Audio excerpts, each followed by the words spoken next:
வணக்கம். சற்று முன் கிடைக்கப்பெற்ற மிக மிக முக்கியமான செய்தி ஒன்று வெளியாகியுள்ளது. மீண்டும் செந்தில் பாலாஜி சிறைக்கு சென்று நீதிமன்றம் 9 ஆண்டுகள் செந்தில் பாலாஜிக்கு சிறை தண்டனை வழங்கும் என்று அதிரடியாக லண்டனில் இருந்து திரும்பி வந்தவுடன் தனது அரசியல் ஆட்டத்தை ஆரம்பித்து விட்டார் அண்ணாமலை அவர்கள்.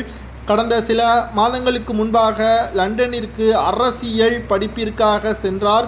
இது சமூக வலைதளங்களில் வைரலாக பரவி வந்தது. மேலும் சிறையிலிருந்து செந்தில் பாலாஜி அவர்களும் வெளியே வந்த நிலையில் அவர் மீண்டும் அமைச்சராக பொறுப்பேற்றார்.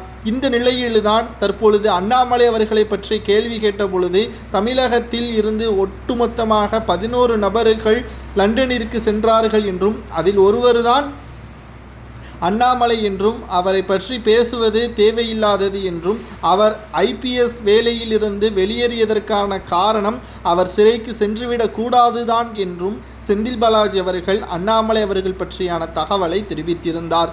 இதற்கான பதிலடிகளை செந்தில் பாலாஜி அவர்களுக்கே தெரிவிக்கும் விதமாக அண்ணாமலை அவர்கள் போட்டுடைத்த ஒரு ரகசியம் தான் தற்பொழுது நாம் பார்த்து வருகிறோம்.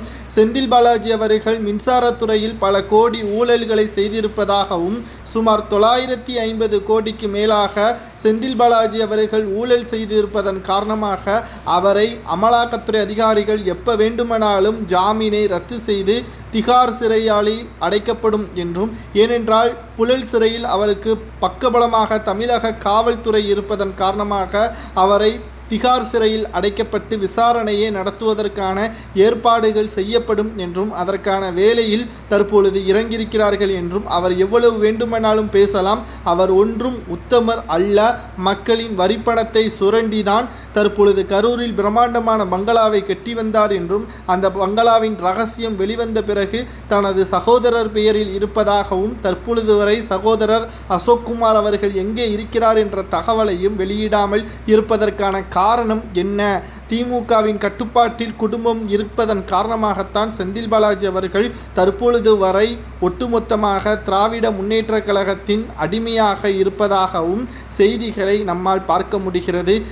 இந்த ஆண்டு இறுதிக்குள் செந்தில் பாலாஜி அவர்களை அமலாக்கத்துறை அதிகாரிகள் கைது செய்யும் என்றும் அவர் கைது செய்யப்பட்டால் நிச்சயம் 7 ஆண்டுகள் முதல் 9 ஆண்டுகள் வரை சிறை தண்டனை மட்டுமல்ல, அவரது அமைச்சர் பதவியும் MLA பதவியும் சொத்துக்களும் முடக்கப்படும் என்றும் செந்தில் பாலாஜி பற்றியான தகவலை அண்ணாமலை அவர்கள் வெளியிட்டிருப்பதால் பரபரப்பு ஏற்பட்டுள்ளது.